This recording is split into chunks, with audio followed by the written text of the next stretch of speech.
Hantu,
also known as the King of Ghosts, is a prominent supernatural entity in Malaysian folklore. It is believed to be an immensely powerful and malevolent spirit associated with black magic and the occult.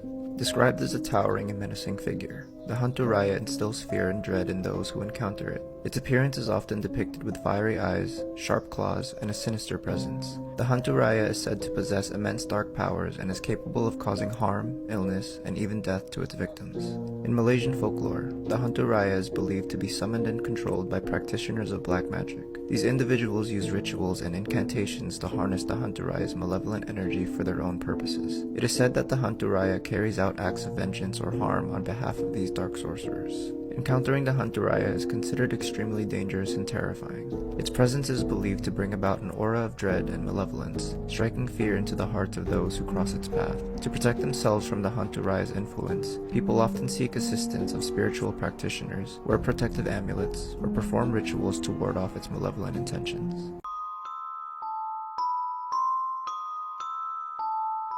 We're all familiar with Bram Stoker's Dracula, an infamous character who would forever change how the world saw vampires. However, the real inspiration for this undead antagonist came from a fear that once struck the hearts of Eastern Europeans. Strigoi are the disturbing spirits of the dead, or undead corpses returning from their resting place, according to Romanian mythology. Some forms of Strigoi possess more physical and human-like forms. In addition to this, they may also hold supernatural powers, such as the ability to consume the life force of a living organism, take on the appearance of an animal, or become invisible. Hure Grando is considered the first recorded account of a Strigoi. According to his legend, 16 years after his death in 1656, Grando would rise from the grave after dusk and frighten the denizens of the village. Father Giorgio, a priest from the village, eventually discovered that Grando would knock on villagers' doors.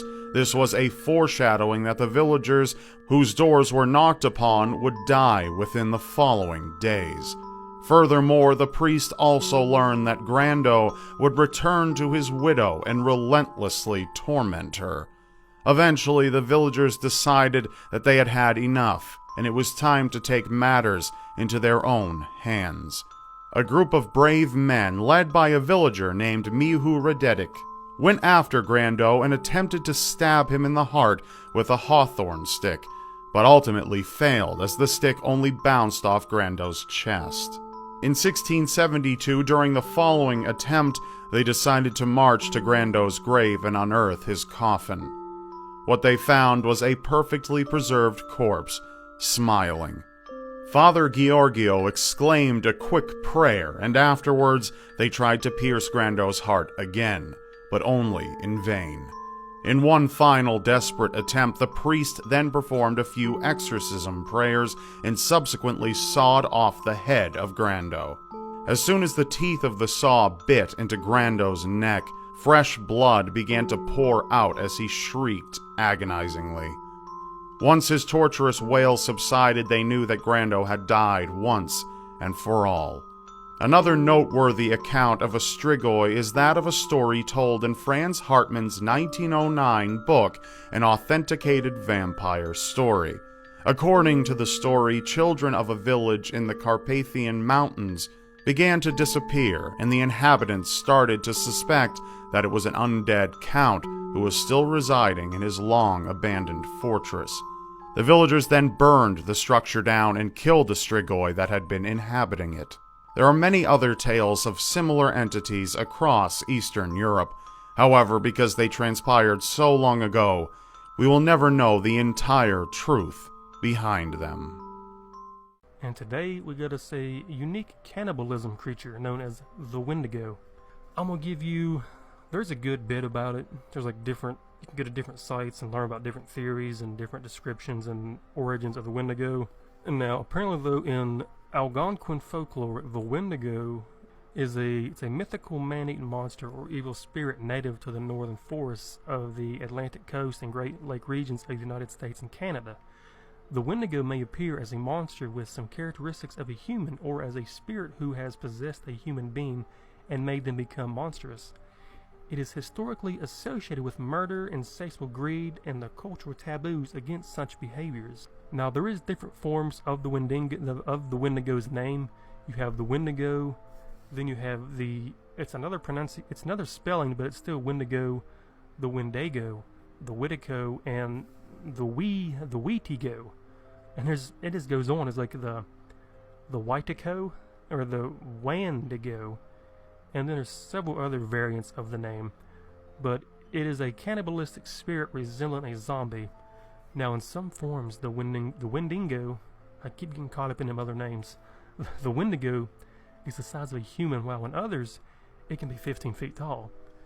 Now, the earliest description of the Wendigo was that of a similar appearance to a corpse with a skeleton-like thin body with gray skin, sunken eyes, bloody lips, yellow fangs, and a long, slimy-like tongue. Now, later myths say that the Wendigo is a lipless ape with giant fangs that devours human flesh. It can turn a person into a Wendigo, which was one of the worst curses to the Algonquin-speaking Native Americans of the Canadian region. But now, how could a person grow to become one of these strange creatures? Well, according to lore, the Wendigo is created whenever a human resorts to cannibalism to survive. In years past, such a practice was possible, although still rare, as many of the tribes and settlers in the region were cut off by the bitter snows and ice of the North Woods. Now, unfortunately, though, eating another person to survive was sometimes resorted to, and thus, the legend of the Wendigo was created. Have you ever heard of the Filipino urban legend of the Ungo? In Filipino folklore, the Ungo is a mythical creature known as a vampire. It is depicted as an undead being that rises from the grave to feed on the blood or life force of the living. They are described as having pale or ghostly features, elongated nails, and sharp fangs. The Ungo is believed to be most active at night, especially during the full moon. It seeks out its victims in secluded areas like graveyards, dark alleys, or abandoned places. It can also enter homes through small openings or by invitation, often assuming the appearance of a loved one or a familiar face to deceive its prey. To protect themselves from the Ungo, people employ various traditional practices. These include placing garlic or religious symbols near windows and doors, using mirrors to confuse the creature, and carrying holy water or wearing crucifixes as a form of defense. Some individuals also avoid going out at night, or try to steer clear of individuals suspected of being a potential Ungo. The Ungo legend serves as a cautionary tale about the dangers of the supernatural and the consequences of disrespecting the deceased. It reflects cultural beliefs and superstitions surrounding death, burial customs, and the existence of creatures that prey on the life force of the living. The fear of the Ungo reminds people to treat the dead with respect, and to be cautious of the unseen forces that may linger in the night.